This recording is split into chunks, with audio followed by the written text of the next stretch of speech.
दोस्तों, डॉक्टर बाबा साहब अम्बेडकर तीसरे गोलमेज सम्मेलन में जो बात कही थी, क्या आपको पता है? अगर नहीं तो आइए जानते हैं। दरअसल डॉक्टर अम्बेडकर ब्रिटिश सरकार के निमंत्रण पर वर्ष 1930, 1931 और 1932 को गोलमेज सम्मेलनों में शामिल होने के लिए लंदन गए, जहां पर उन्होंने तीसरे सम्मेलन में कहा कि हमारे दुखों का तब तक अंत नहीं होगा जब तक राजनीतिक सत्ता हमारे हाथों में नहीं आ जाती, जिसके लिए बाबा साहब ने हमारे लिए पृथक निर्वाचन का अधिकार भी हासिल कर लिया। और उनका मानना था कि इस अधिकार से वंचित तबका ईश्वर की संतान हिंदुओं से अलग हो सकता है। लेकिन एक तकलीफ की बात यह थी कि वहीं दूसरी तरफ महात्मा गांधी वर्ण व्यवस्था को कायम रखते हुए छुआछूत मिटाना चाहते थे, जबकि डॉक्टर बाबा साहब अम्बेडकर वर्ण व्यवस्था को जड़ से ही खत्म करना चाहते थे। सो दोस्तों, क्या आपको पता था इस जानकारी के बारे में? कमेंट बॉक्स में अपनी राय हमें जरूर दें और आगे भी इसी तरह की इन्फॉर्मेटिव वीडियो के लिए like, share and subscribe. Thank you. Doctor Ambedkar को गांधी का प्राणदाता क्यों कहा गया? दरअसल यह बात है सन 1932 की, जिसमें डॉक्टर अम्बेडकर ने वंचित समाज को 2 वोट के साथ कई और अधिकार देने की बात की। 2 वोट के अधिकार का मतलब था कि देश का वंचित तबका 1 वोट से अपना प्रतिनिधि चुन सकता था और दूसरे वोट से वो सामान्य वर्ग के किसी प्रतिनिधि को चुन सकता था। लेकिन महात्मा गांधी ने इसके विरोध में यरवदा जेल में आमरण अनशन शुरू कर दिया। अनशन की वजह से गांधी जी की तबीयत लगातार बिगड़ने लगी और डॉक्टर अम्बेडकर पर वंचितों के इस अधिकारों से समझौता कर लेने का पूरे देश से दबाव बढ़ने लगा। आखिरकार बाबा साहब को 24 सितंबर 1932 को शाम 5 बजे पुणे के यरवदा जेल में महात्मा गांधी से समझौता करना पड़ा, जिसे पूना पैक्ट कहा गया। कहा जाता है कि बाबा साहब ने बेमन से रोते हुए पूना पैक्ट पर हस्ताक्षर किए थे। सो दोस्तों, क्या आपको पता था इस जानकारी के बारे में? कमेंट बॉक्स में अपनी राय हमें जरूर दें और इसी तरह की इन्फॉर्मेटिव वीडियो के लिए like, share and subscribe. Thank you. दोस्तों, अगर आप एक एम्प्लॉई हैं तो आपकी सैलरी का कुछ भाग पीएफ के रूप में जरूर कटता होगा, जिसे एम्प्लॉइज प्रोविडेंट फंड कहते हैं, जो कि एक लंबे समय के लिए किया जाने वाला यह इन्वेस्टमेंट उस कर्मचारी और उसके करीबियों का भविष्य सुरक्षित बनाता है। लेकिन क्या आपको पता है, यह कानून पास कराने में डॉक्टर अम्बेडकर का एक महान योगदान है।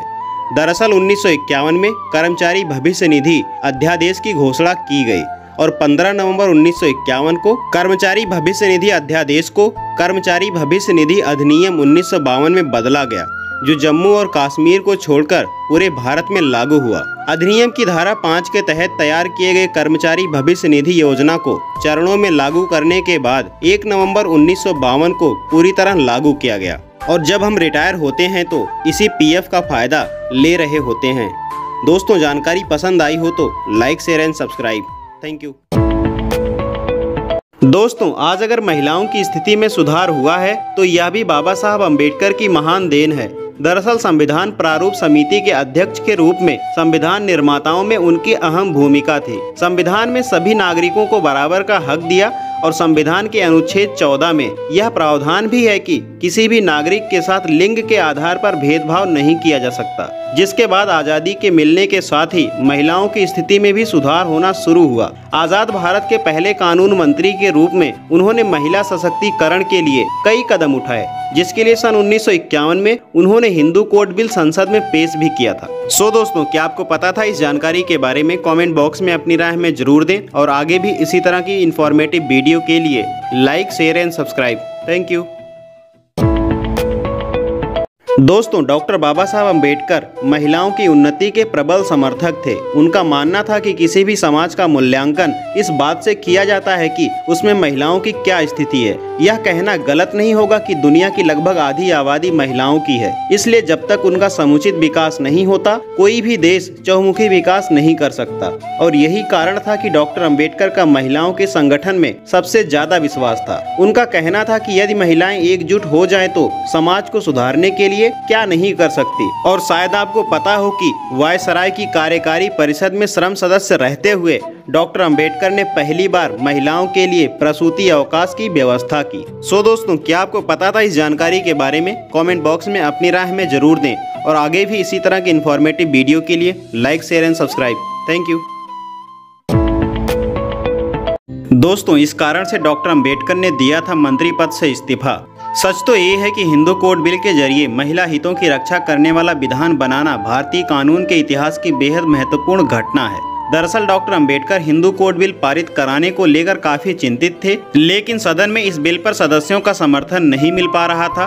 बाबा साहब कहते थे, मुझे भारतीय संविधान के निर्माण से ज्यादा दिलचस्पी और खुशी हिंदू कोड बिल पास कराने से मिलेगी। लेकिन उस समय के राष्ट्रपति डॉक्टर राजेंद्र प्रसाद ने इसका विरोध किया और जवाहरलाल नेहरू को एक पत्र लिखा कि संविधान सभा को इस बिल को पास नहीं करना है। आखिर में दुखी होकर बाबा साहब अम्बेडकर ने 27 सितंबर 1951 को अपने मंत्री पद से इस्तीफा दे दिया। सो दोस्तों, क्या आपको पता था इस जानकारी के बारे में? कमेंट बॉक्स में अपनी राय हमें जरूर दें और आगे भी इसी तरह की इन्फॉर्मेटिव वीडियो के लिए like, share and subscribe. Thank you.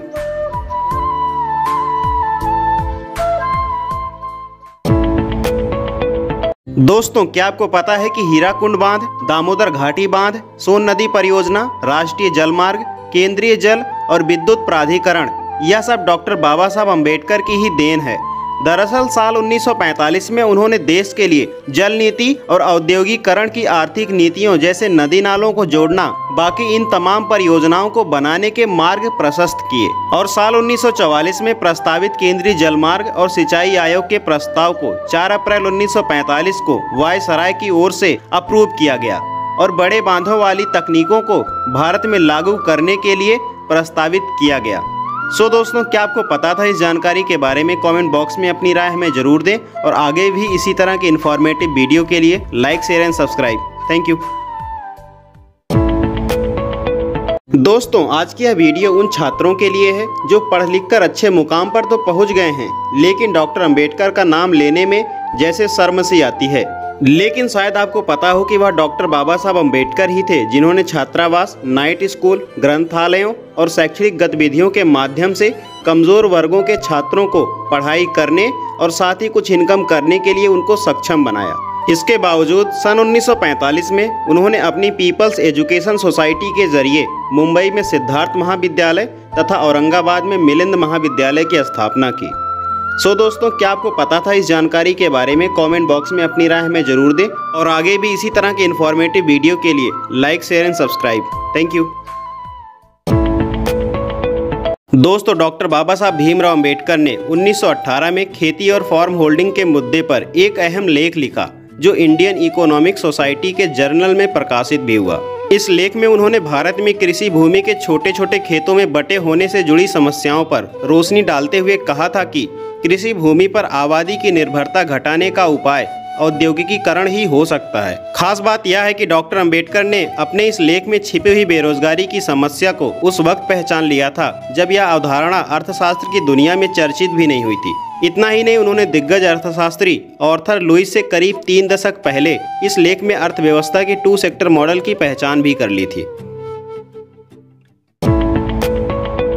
दोस्तों, क्या आपको पता है कि डॉक्टर अंबेडकर ने 1917 में कोलंबिया यूनिवर्सिटी में पीएचडी के लिए जो थीसिस पेश की वह 1925 में एक किताब की शक्ल में प्रकाशित भी हुई। Provincial finance in British India के नाम से छपी इस किताब को पब्लिक फाइनेंस की थियरी में अहम योगदान करने वाला माना जाता है। इस किताब में उन्होंने 1833 से 1921 के दरमियान ब्रिटिश इंडिया में केंद्र और राज्य सरकारों के वित्तीय संबंधों की शानदार समीक्षा की है। उनके इस विश्लेषण को उस वक्त भी सारी दुनिया में बड़े पैमाने पर तारीफ मिली थी। लेकिन दोस्तों, आपकी जानकारी के लिए बता दूं कि कई विद्वानों का मानना है कि डॉक्टर अंबेडकर की प्रेरणा से ही भारत के फाइनेंस कमीशन यानी कि वित्त आयोग की स्थापना हुई थी, जो कि इसी थीसिस में निहित है।